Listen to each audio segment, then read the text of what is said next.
Oke, baik, kita lanjutkan lagi. Nah, sekarang kita coba langsung masuk aja ke simulasi. Simulasi pertama, ini adalah simulasi awal kita dari rangkaian-rangkaian simulasi berikutnya yang terkait dengan permodalan dan setup awal usaha. Jadi ini adalah tahapan yang cukup penting yang harus kita lalui dalam pencatatan aktivitas informasi, terutama aktivitas ekonomi yang terkait dengan permodalan ini. Karena ini kadang-kadang kita udah di tengah jalan baru kepikiran, setelah itu kita runut balik, itu kita ketinggalan langkah. Jadi banyak juga kasus-kasus yang terjadi adalah ya kita tanpa memikirkan proses permodalan ya udah langsung keluar dari duit pribadi, cekrek cekrek cekrek cekrek, sehingga eh, kita lupa misalkan ini apakah buat belanja bahan kah, apakah untuk belanja peralatan kah, atau buat renovasi, bayar tukang dan sebagainya, itu lupa tercatat. Dan ini menjadi apa ya, salah satu kunci awal kita untuk memulai sebuah bisnis. Kadang-kala kita udah berjalan sekian bulan, setelah merunut balik dan kita pengen melihat berapa sih yang sudah kita keluarkan, kita lihat lagi dari catatan transaksi bank, bon-bon yang ada, kita coba runut balik. Nah, kita harus bisa memilah di situ apakah ini buat bahan atau buat pembelian aset dahulu. Karena itu kadang-kadang yang selalu mix up ya, antara antara modal yang sudah dikeluarkan itu, modal itu memang ada bentuknya dalam bentuk bahan, ada dalam bentuk aset ya. Nah, yang difokuskan di sini adalah pembedaan antara eh, aset dengan modal usaha ya, atau modal usaha itu artinya bahan bahan baku produksi yang akan kita produksi. Contohnya misalkan kalau di kopi itu ada roast bean dan sebagainya. Nah, itulah yang perlu kita garis bawahi. Oke, jadi ini adalah salah satu simulasi awalnya. Kita coba pakai Excel dulu aja, nggak usah pakai sistem dulu karena kita pengen melihat pergerakan datanya.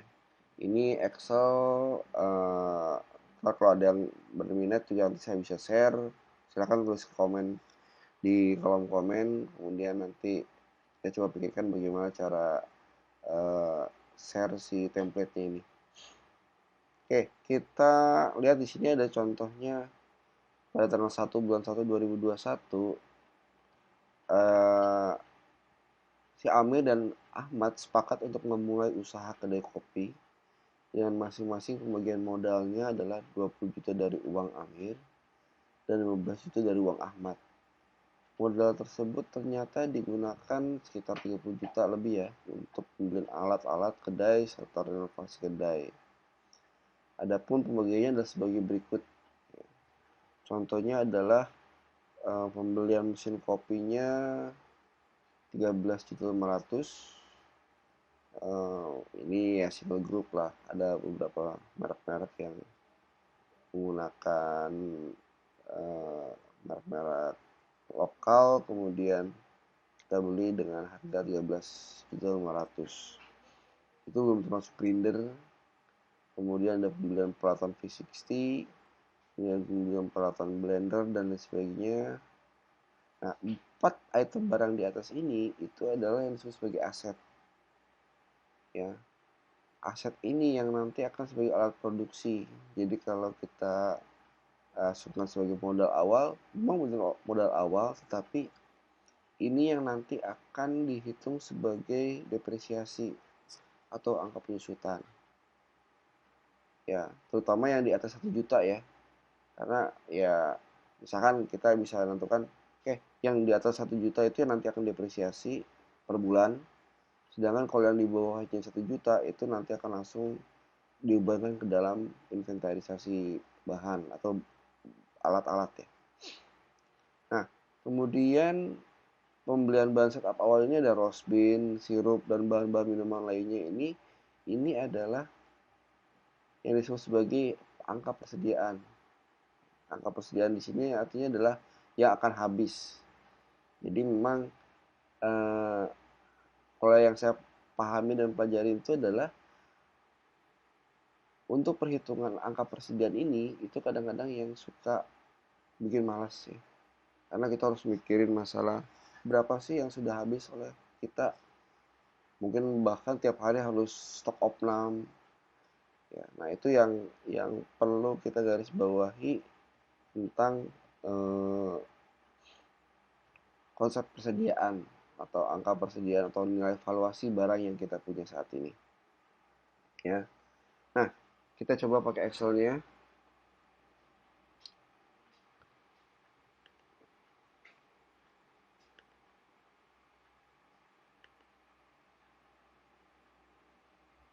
Nah, kita asumsikan di sini adalah kita mulai dari yang daftar akunnya, ini daftar akunnya ya. Ini daftar akun yang umum dipakai, bisa bertambah, bisa berkurang. Jadi daftar akun ini adalah satu buah nomor perkiraan yang nanti dipakai sebagai identitas terhadap sebuah transaksi dari masing-masing akun ya. Karena masing-masing akun tuh punya tipenya ya. Contohnya di sini adalah Aktiva, biasanya di posisi debit. Kemudian kalau debit sama kredit itu bedanya, kalau debit itu adalah yang akan dibebankan atau yang akan dimasukkan ke eh, informasi bahwa lobanya adalah ini. Ya. Kemudian kewajiban itu adalah hutang dagang, hutang lain-lain. Ekuitas dalam modal dan laba ditahan atau laba yang berjalan. Nanti kita bisa tambah lagi di sini. Kemudian adalah pendapatan atau penjualan barang ya. Ini dari penjualan barang atau jasa kita. Kemudian harga pokok penjualan, ini HPP, cost, ya, COGS. Kemudian adalah biaya usaha, biaya gaji, transportasi, sewa, pesutan, dan sebagainya. Nah, ini yang akan dijadikan sebagai apa ya, pos transaksinya. Nah, biasanya ada kepala 1, kepala 2, kepala 3, kepala 4, kepala 5, kepala 6 itu mencerminkan tipe transaksinya. Nah, hal-hal inilah yang perlu kita sampaikan dan perlu kita pahami. Kenapa sih butuh kode perkiraan atau kode akuntansinya atau COA ya, nomor COA. Itu untuk membedakan antara kode yang satu dengan yang lain. Karena secara sistem akan lebih mengenal kode daripada nama. Misalkan ada kas, bank, dan sebagainya. Lebih gampang itu. Contohnya kalau di kasir retail itu kadang-kadang kan dia ada SKU tuh. Kalau kita pakai barcode reader di misalkan di minimarket, dia pasti akan pakai barcode tadi, barcode. Nah, barcode itu yang nanti akan bisa mendeteksi nomor identitas dari si barang tersebut. Supaya apa? Nggak tukar dengan yang lainnya. Itu yang menyebabkan kenapa eh, kita butuh kodenya, bukan namanya. Lebih gampang sistem untuk menilai secara kodenya daripada nama. Karena kalau misalkan nama itu misalkan kas. Ada beberapa sistem yang membaca antara kas huruf kecil K-nya sama K huruf besar itu berpengaruh. Makanya kita pakai yang eh, kode yang udah jelas. Ya udah, pakai 101, 102 untuk bank dan lain sebagainya. Nah, itulah yang nanti akan sebagai patokan awal. Oke. Nah, karena start sebuah bisnis ini semua informasi ini akan masih nol daftar akun ini. Nah, akan bedanya nanti dengan opening balance. Opening balance dari sebuah bisnis yang sudah berjalan sekian lama, kemudian dia punya laporan keuangan yang belum dipersiapkan, yang sudah mau disiapkan, maka nanti ini akan kita kita jadikan sebagai start awal. Nah, start awal inilah yang nanti akan kita sampaikan sebagai informasi tentang daftar akun yang ada, kemudian posisi debit dan kreditnya di mana. Jadi seolah start sebuah usaha cut off-nya di laporan keuangan yang sebagai starting awalnya. Kenapa itu penting? Karena kita ingin membiasakan, kita akan meneruskan semua proses perhitungannya itu lewat start awal ini. Ya. Jadi kita asumsikan sekarang masih nol, jadi ini baru mulai start bisnis, orang si Amir sama si Ahmad tadi masih mau start bisnis. Nah, kita coba mulai dari jurnal. Jurnal itu adalah pembagian kategori transaksi keuangan yang menggunakan konsep kiri kanan ya, yaitu ada yang debit sama kredit. Nah, itu udah umum digunakan sekarang ini. Contohnya di sini adalah kita awalnya adalah jurnal memorial, yaitu ada bank kepada modal awal. Nah, modal bank itu dia nomor 102. Sedangkan modal awal itu adalah 301. Kita coba lihat di sini. Ya, modal. Kemudian bank itu 102. Nah, jadi 102 ini adalah banknya, 301 adalah modalnya. Nah, kemudian jurnal memorial ini yang pertama adalah Amir nih, kita yang si Amir ini dia mengeluarkan modalnya itu sebesar 20 juta dan masuk ke dalam bank usahanya. Jadi mereka bikin satu, misalkan bikin satu rekening bersama yang bisa diakses oleh dua pemilik modal tadi. Si Amir itu menyampaikan atau menyetor sebesar 20 juta, sedangkan si Ahmad ini menyetor sebesar 15 juta. Jadi kalau di total ini ada 35 juta ya si modal awal ini. Nah, ketika disetorkan ini akan menjadi sebuah, kayak mungkin enaknya kita coba dulu deh. Coba mulai dari nol dulu deh, supaya kelihatan pergerakannya.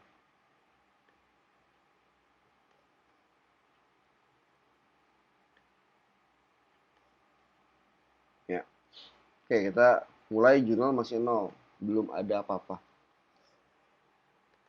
Nah, jadi contohnya tadi adalah untuk informasi yang tadi itu adalah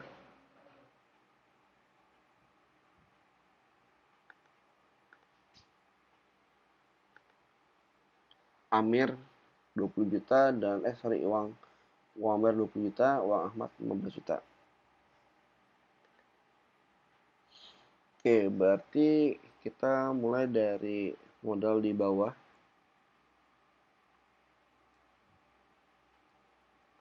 Modal Amir, modal aja deh. Kemudian di bank. Terusnya ada informasi label ya. Ini tanggal 1 bulan 1 2021. Nah, ini akun DB sama akun KR itu adalah akun DB atau akun debitnya berapa. Tadi bank itu kalau nggak salah 102 ya. Kemudian modal itu adalah 103 di posisi kreditnya. Berapa 301 kan? Coba kita pastikan lagi. Ya, modal 301. Nah, berarti ini kita lihat di kiri, ini kanan. Debit, ini kredit.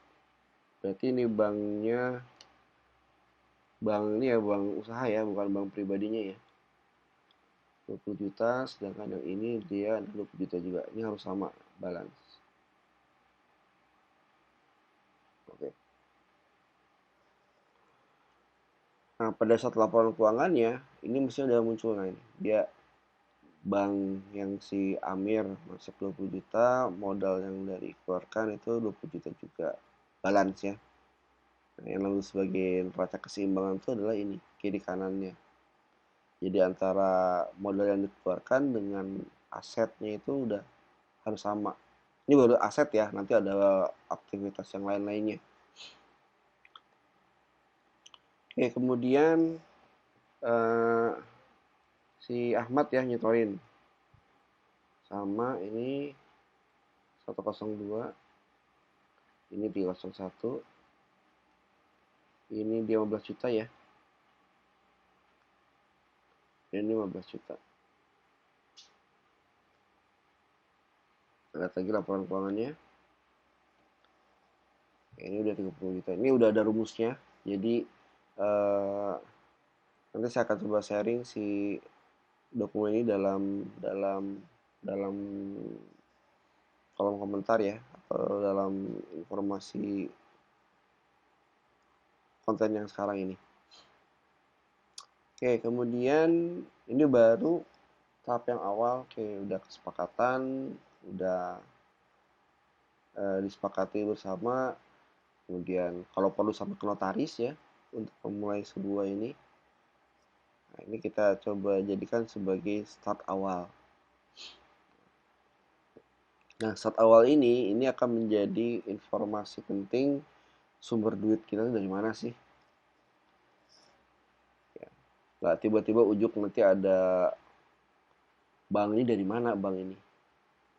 Nah, bank ini adalah dari modal sebenarnya. Oke, kemudian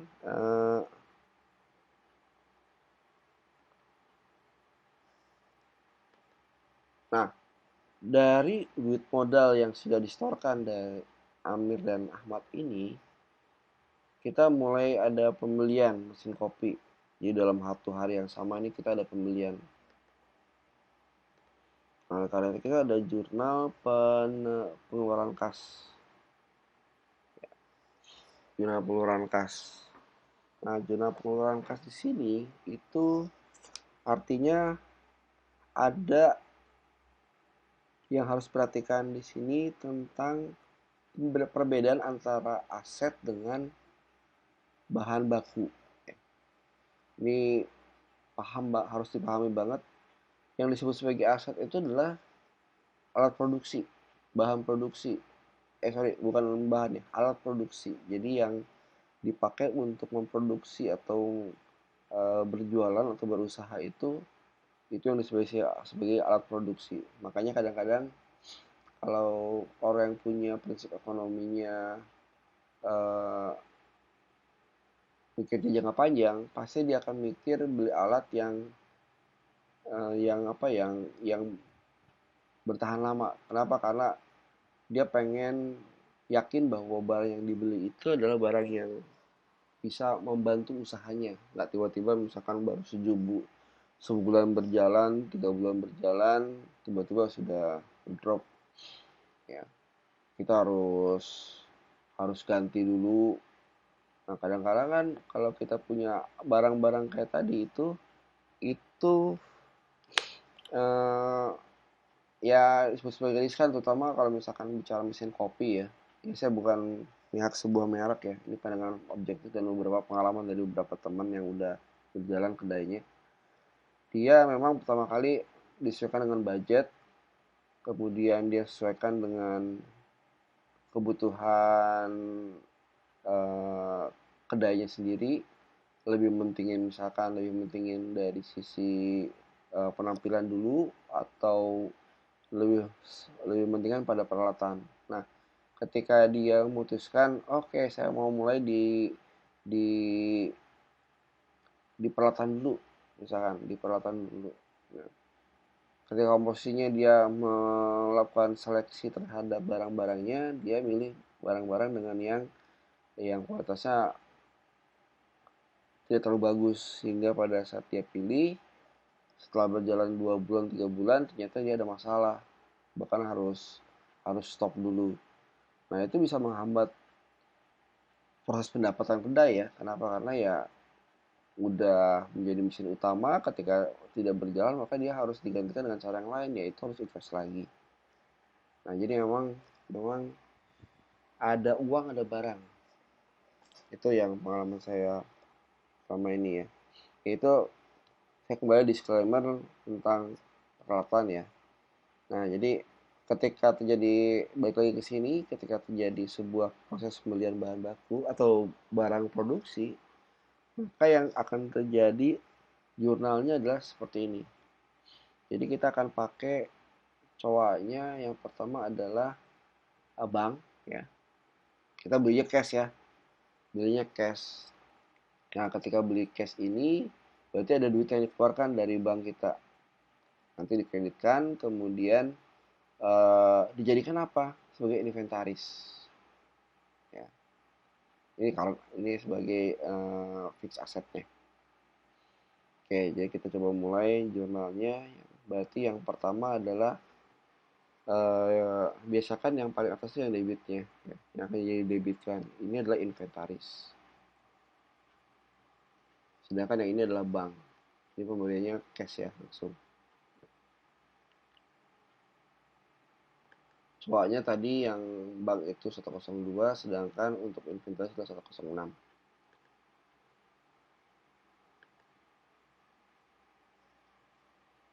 Ini 106, ini 102.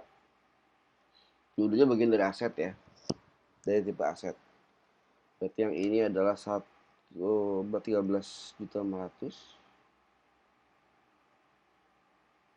Iya, kurang. Kemudian kita keluarkan duit 13.500.000. Lihat di laporan keuangannya.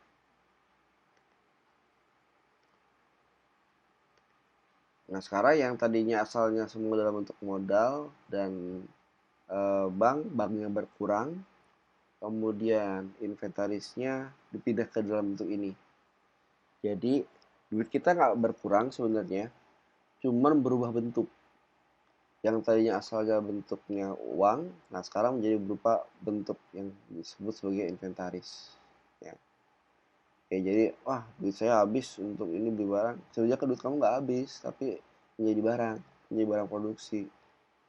Itu yang selalu persepsi orang tuh ya tentang bisnis itu. Kok saya udah habis nih duitnya dipakai untuk beli barang. Duit kamu tuh nggak habis, tapi sebenarnya menjadi barang yang lain. Makanya ketika menjadi beli barang yang lain itu barang yang bisa berproduksi, bisa berjalan dengan baik. Ya.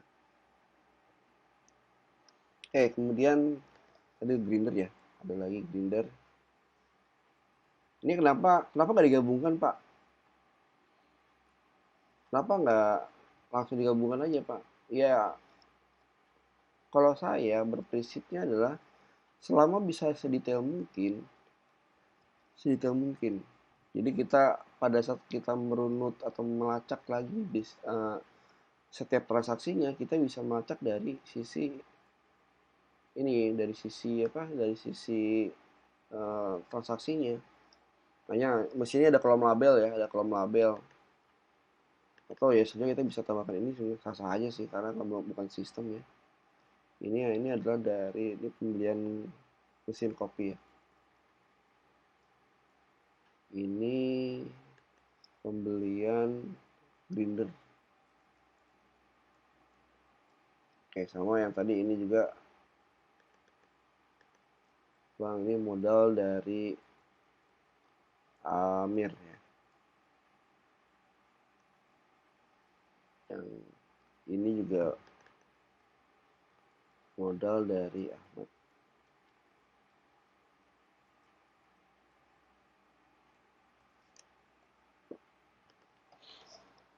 Oke, ini inventaris.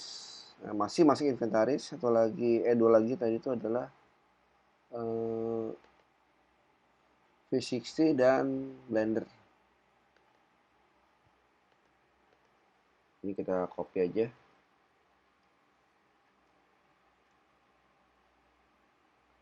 Saya coba selipin lagi.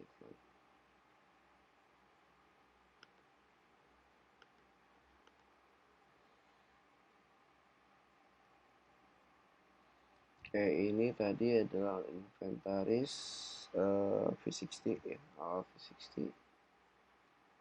Tadi itu 1,5 juta ya, oh, 1,5 juta, 1,5 juta. Kemudian satu lagi blender.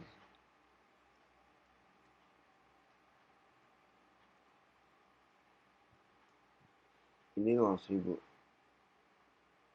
Nah, eh, saya kenapa coba memberikan informasi ini ada yang di bawah 1 juta. Jadi nanti sebenarnya yang angka inventaris ini kalau kita langsung didepresi atau langsung dibebankan ke dalam neraca atau dalam satu buah laporan keuangan itu nanti akan berat kan, karena nanti dalam laporan keuangan itu ada misalkan ada biaya maintenance atau biaya peralatan lain-lainnya.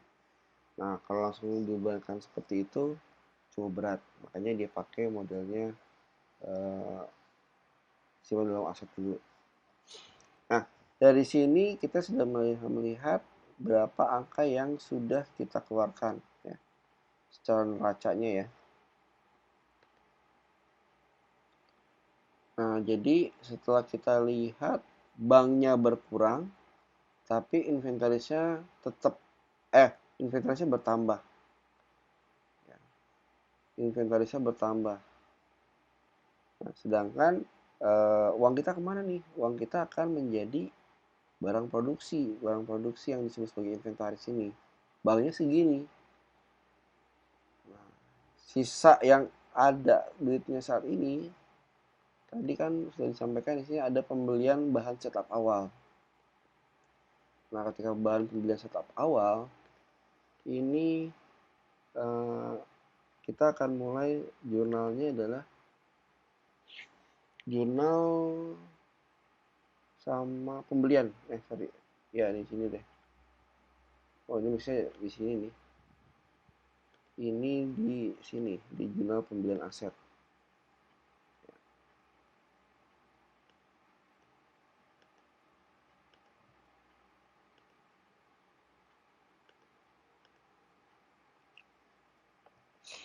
Oke, kemudian nah jurnal pengeluaran kas. Nah, jurnal pengeluaran kas ini kita kita coba ambil yang tadi ada pembelian bahan ya.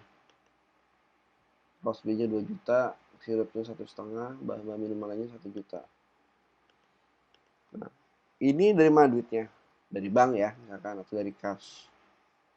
Tapi kita belum pindahkan ke dalam bentuk kas ya, ke dalam bentuk kas. Oke, ini. Kalau terjadi ada proses pemindahan dari bank ke kas, kita harus ada jurnal lagi jurnal apa ya? Jurnal transfer ya, jurnal transfer. Mungkin kalau di sini kita akan buat sebuah jurnal transfer.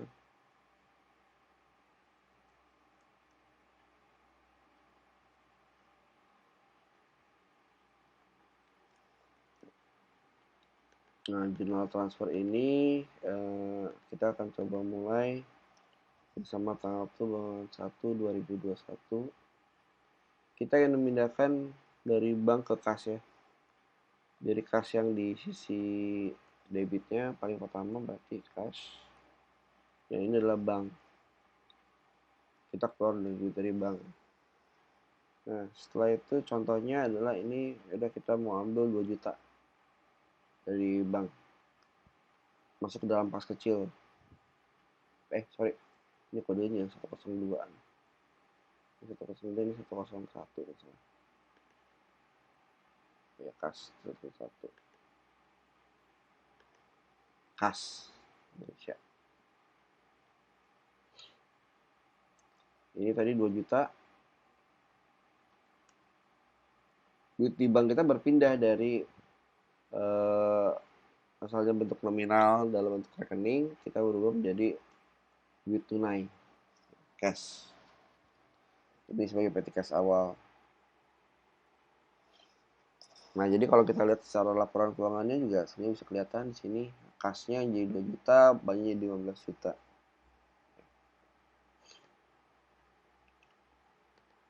Oke, kita mulai pembelian pertama. Contohnya adalah saya ingin beli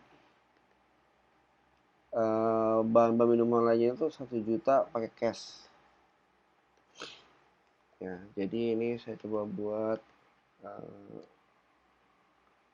nah, barang-barang atau bahan-bahan yang akan menjadi laporan produksi atau menjadi produksi akan dipakai dan dihabiskan itu akan masuk ke persediaan. Nah, ini yang harus kita perhatikan ya. Jadi angka persediaan ini pasti akan selalu dinamis, selalu akan berubah. Kalau aset atau inventaris cenderung statis ya. kita beli 35 juta ya akan kepake, akan kelihatan bahwa aset kita adalah 35 juta. Oke, jurnal pengeluaran kas yang pertama tadi adalah tentang pembelian atau persediaan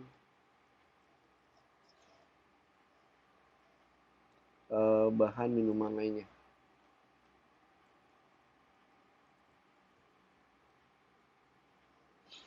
Tadi pada kas ya. Pada kas ini 101, ini 10, persediaan 104.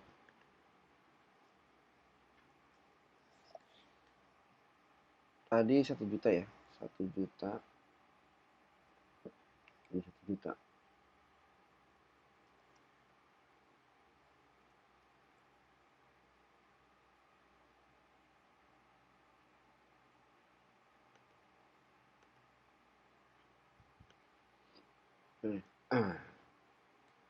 Oke, kemudian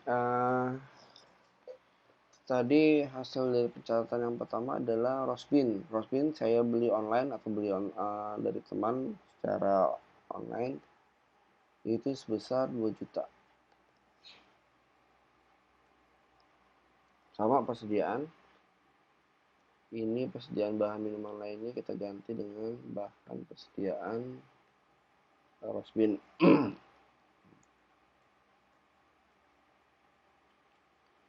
Ini pada bank ya. Kita beli online lewat transfer.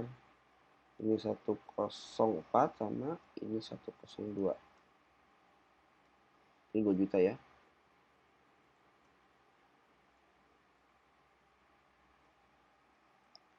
Kemudian satu lagi kita coba copy.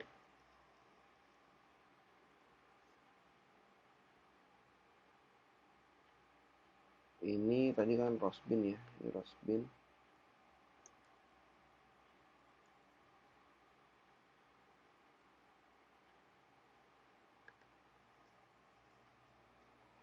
Kemudian ini perangkat persediaan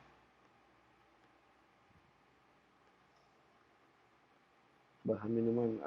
Ini adalah sirup. Sirup sebesar 1,5 juta. Ya, ya udah. Ini 1,5 juta juga. Ya. Nah, jadi yang kita lihat di sini adalah contoh contoh pencatatan laporan keuangan yang diambil dengan menggunakan konsep neraca ini ya, dan kita bisa melihat laporan keuangan pada saat kondisi pertama kali setup awal itu adalah berarti ini ya, ini kasnya, ini banknya, persediaannya bertambah menjadi 4,5 juta, inventarisnya bertambah menjadi 18 juta. Jadi kita lihat di sini adalah komposisi persediaan, angka persediaan untuk inventaris. Kemudian dengan persediaan dan inventaris ini adalah persediaannya setelah 4,5 juta. Kemudian inventaris ini adalah asetnya. Dan kalau total 35 juta ya, udah balance. Nah, ini yang disebut sebagai persamaan akuntansi ya. Jadi antara aktiva kemudian modal. Kebetulan di bagian ekuitas dan liability atau kewajiban baru ada ekuitasnya bentuknya modal. Nah, gimana sekarang kalau misalkan Pak, kalau saya kayaknya masih kurang nih untuk menambah bisnis saya nih, untuk pengen start bisnis saya ini, saya kayaknya perlu pinjaman dari seorang atau dari bank ya. Ya kalau bank pasti ada bunga, kalau misalnya dari perorangan bisa saja nggak ada bunga, atau ya terserah kalian lah, itu nanti coba pertimbangkan antara antara antara pinjam atau pakai modal sendiri. Nah, kalau misalkan dipakai sebagai alat produksi, maka sebaiknya ini harus bisa menghasilkan. Jadi si pinjaman pinjaman modal itu selama bisa dijadikan sebagai alat produksi dan dipakai bukan buat konsumsi atau konsumtif, maka eh, itu yang harus kita pahami. Ya. Oke, jadi modal dan laba ditahan ini penting untuk kita pastikan. Ya, jadi dari sisi modalnya berapa, laba ditahannya berapa. Ini laba ditahan itu berarti belum ada apa-apa ya, belum ada yang dijadikan sebagai laba, perhitungan laba. Oke, kemudian kita lihat di sini adalah dari sisi jurnalnya. Yang tadi sudah kita lihat, ini baru sampai ke setup awal.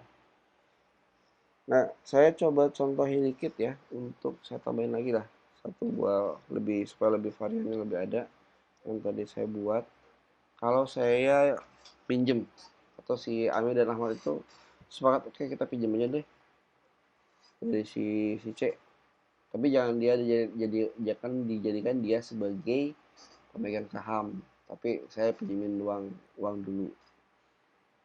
Nah, biasanya yang terjadi adalah di dalam jurnal memorial kita coba lihat di sini adalah bank.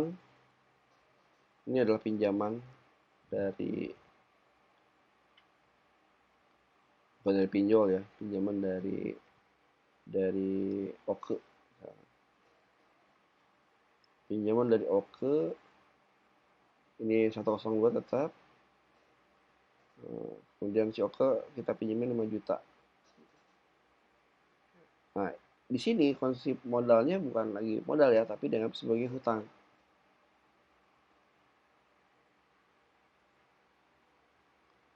Nah, kita masukin hutang lain-lain.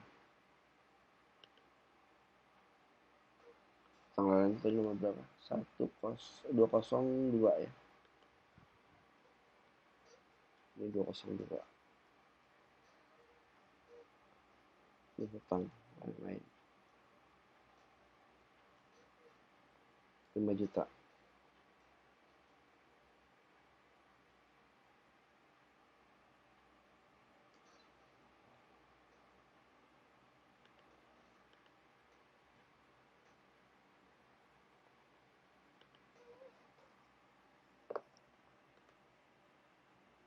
Nah, sekarang komposisi di bagian eh, kan persamaan akuntansi itu adalah antara antara aset sama dengan kewajiban dan eh, modal ya. Nah, di sini modalnya 35 juta, sedangkan yang 5 jutanya itu disebut sebagai kewajiban atau artinya ini udah kita udah booking ke dalam akuntansi bahwa hutang lain-lain itu akan disimpan jadikan sebagai start awal. Jadi uang kita akan bertambah 5 juta dari pinjaman ya, kemudian nambah ke dalam bentuk bank ya. Setelah itu secara neraca seimbangannya nambah jadi 5 juta, jadi 40 juta. Ya, jadi itu tadi melihatkan antara antara yang aktiva atau aset sama dengan kewajiban dan modal ya. Dan ini harus selalu terjaga dan ini harus selalu sama. Itu konsepnya neraca keseimbangan. Makanya kalau kita pakai Excel ini memudahkan, cukup memudahkan ya. Jadi ini Excel yang menurut saya ini uh, bisa membantu kita selama kita ngikutin formatnya ini. Jadi antara antara kode-kode yang sudah ada, mana yang didebitkan, mana yang dikreditkan, angkanya ke bawah ya terus ke bawah. Ya. Nah kemudian nanti ini nah cuman ya memang ada kelemahan dan kekurangan, kelebihan dan kekurangannya kalau kita bicara sistemnya seperti ini ya. Maksudnya di sini adalah ketika kita pengen melihat sebuah jurnal akhir tahun, atau jurnal berdasarkan periodik. Nah, ya kita harus kembali cara manual ya. Jadi kita harus bilang-bilang secara manual ya, kita bisa jadi asumsi ini akan bisa berkembang terus dan butuh penyesuaian data tentunya ya.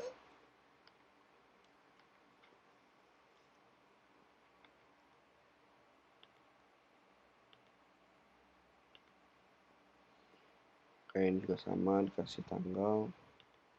Biasakan setiap jurnal itu harus ada tanggalnya. Nah, oke, ini setelah kita buat seperti ini kita belum berjualan ya. Kita belum berjualan dan belum ada aktivitas ekonomi yang terkait dengan penjualan. Baru spending semua. Spending semua yang nanti merubah dari bentuk nominal bank atau duit bank menjadi angka persediaan atau angka aset seperti yang ini. Nah, jadi kita belum ada pendapatan sama sekali. Jadi belum ada laba bersih, belum ketahuan modal kita itu bertambah atau berkurang atau untung atau rugi. Nah, ini yang disebut sebagai neracanya. Nah, kemudian eh, bagaimana ketika sudah berjalan?